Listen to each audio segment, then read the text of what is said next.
Tiffany. Thank you, Tiffany, for organizing this, and thanks, guys, for tuning in. This is called the New Bible. I'll read the first 5 pages.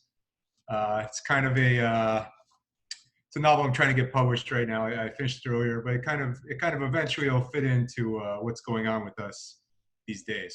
This first part is called Book One, Book of Gray. Looking for fiction writers, said the advertisement. Paid position. Send samples to the below email address or mail hard copies with self-addressed stamped envelope to the below P.O. box. If we are interested, we will be in touch. It was vague and held no promise, so of course I submitted.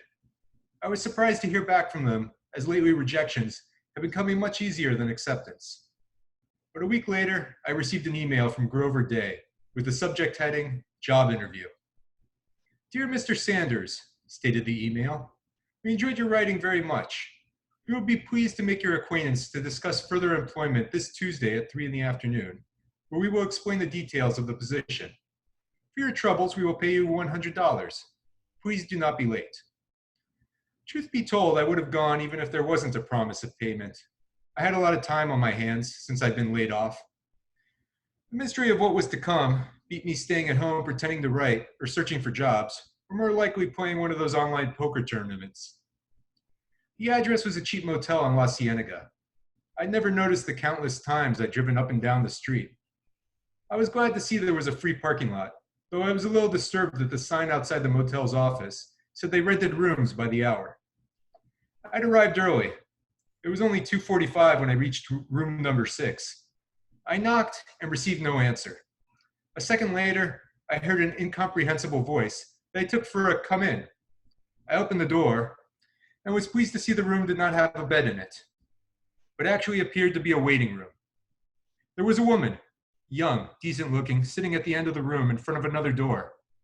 Mr. Santiago, she asked me. No, I'm Gray. Mr. Sanders, she said, and briefly put pencil to paper, which I imagine made a check mark. Take a seat. We'll start promptly at 3. Care for a magazine? I shook my head, tried to smile, and sat down. There were 6 chairs in total. 2 men and a woman were already seated. One mustached man wore a suit and sunglasses that appeared to have the type of lenses that tinted in the sun and lightened inside, but were for some reason malfunctioning in the room. The other guy was little more than a kid, 21 maybe, in jeans and a t-shirt. The woman was middle-aged, her head down reading a book.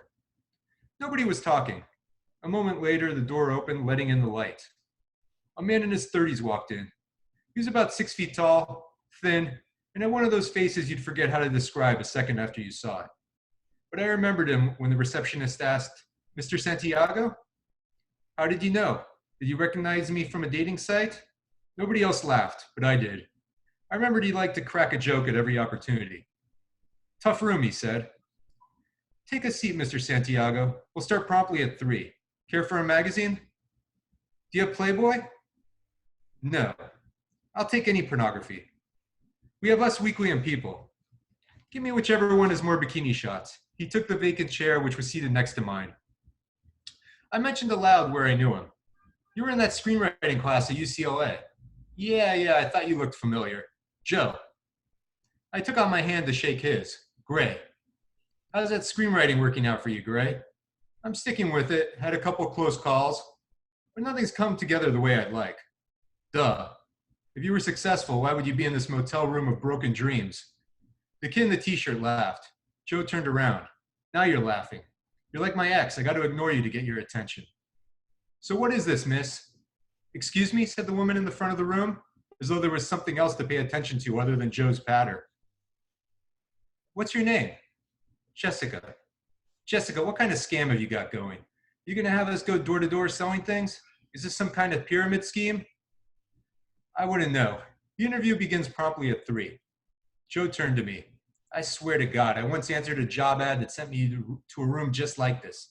The job was all about going door to door selling knives. The door behind Jessica opened and a handsome man in a suit and tie came out. I can assure you this is not a sales job. Not in a conventional sense. Jessica informed him, Mr. Brown hasn't made it. I looked at my phone. It was 3 o'clock exactly. Jessica, could you please pay the 5 punctual applicants and then you may leave? She went around the room handing each of us a crisp $100 bill. I put mine directly in my pocket. Joe made a big production of taking out his wallet and placing the bill inside of it. "Good afternoon," the handsome man said. "I want to congratulate the 5 of you on your fine writing skills. Whether it is through hard work or natural talent, you are all genuinely adept at crafting a story. It is not just me who thinks so. It is also my employers. They wish to offer the 5 of you jobs. Yes, after today, when someone asks you what you do for a living, you can tell them you are professional writers. And for once, you will be telling the truth. I have 5 envelopes here. 6, actually. But without Miss Brown," he ripped the envelope in half. "I only have need of 5. Each of you is to write a story according to the instructions in your respective envelopes. In exchange for your services and your obedience, you will receive $1,000 when we meet next week." "How long does the story need to be?" asked the lone woman still in the room. "Every answer you might have a question for, as far as this assignment, is nestled in the envelope." "I got one important question," Joe said. "You going to pay that 1,000 in cash again?" "Yes, unless you prefer a different means. Does anyone object to the next payment being in cash?" Everyone nodded in agreement. "Good. Now there is one important caveat. It is expressed in written terms within the envelope, but I wish to stress these details. You may not show your work to anyone, and whatever you write becomes the property of my employers to use as they see fit. If you show your story to anyone else, your mother, your husband, your Cocker Spaniel, your work is of no use to us, and your affiliation to us will be terminated. Is that clear?" Everyone said yes, but the young guy had to ask, "How would you know if we showed it to someone?" "Do not worry about that. Simply do not share your work with anyone." He walked around the room and handed each of us a sealed white envelope with our respective names typed on them. "Thank you for your time." As I walked outside into the bright sun, Joe caught up with me. "What kind of freak show is that? There's a catch. Nobody just hands out $100 like that and the next week $1,000. "You're right." "So what do you think? Next week you think they tell us they're going to pay us with a $1,000 discount off a $10,000 writer's retreat?" "That's not a bad guess of what it's all about.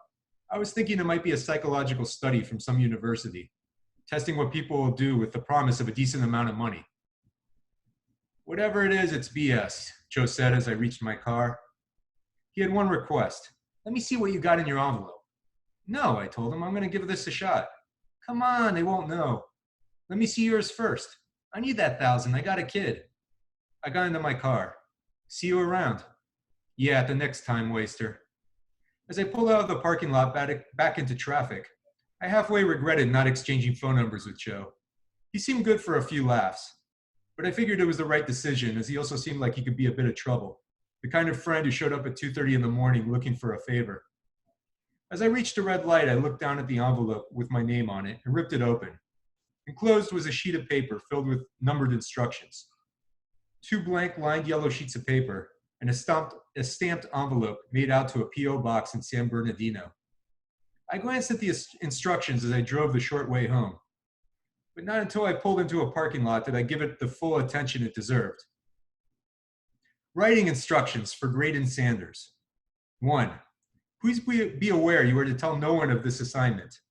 Any discussion of your assignment, your instructions, or your writing will be cause for immediate termination. When asked by others what you are working on, you may tell them you are writing ad copy. Nothing more specific is allowed. 2. Your assignment must be mailed and postmarked by this Friday. Please use the stamped envelope we have provided to submit your assignment. 3. You must handwrite this assignment on the lined paper we have provided. 4. Your work belongs to us. Once we pay you $1,000, you will receive no credit nor royalties for your work. It belongs completely to us to do with what we see fit. If you happen to see your work published or adapted for the stage or screen, credited to another author, you're to tell no one that you had any involvement with it. 5. There is no minimum or maximum word count to your assignment as long as it can fit on the lined paper provided and it fulfills our requirements. 6. Your assignment is to write a story with a beginning, middle, and end.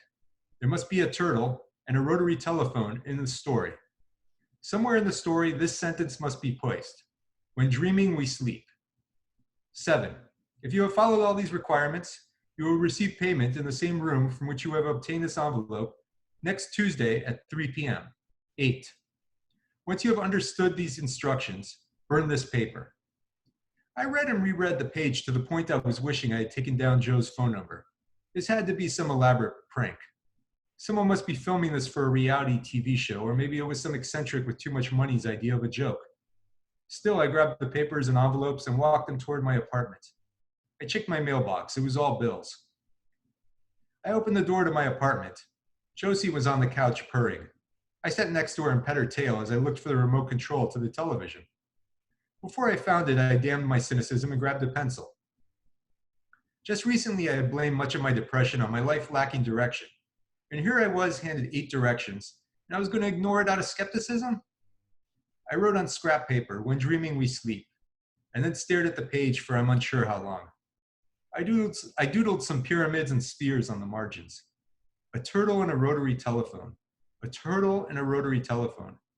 I took down the bottle of whiskey from the top of the fridge, poured some ice, and had a drink.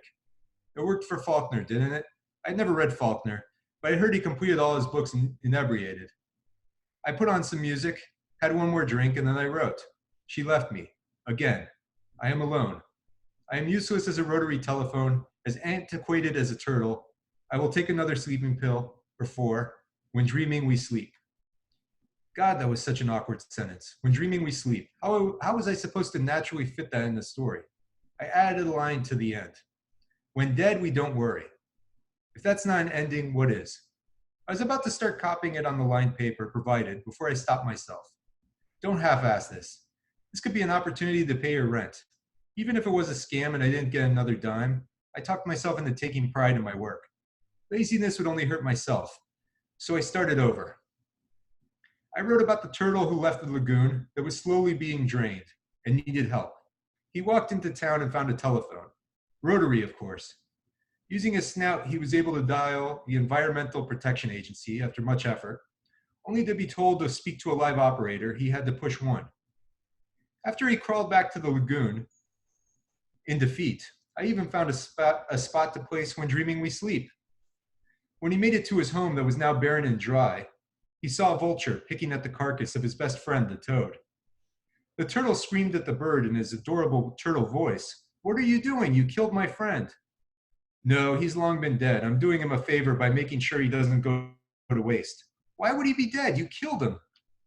"No, I didn't. He wasn't moving." "He was sleeping, you filthy vulture."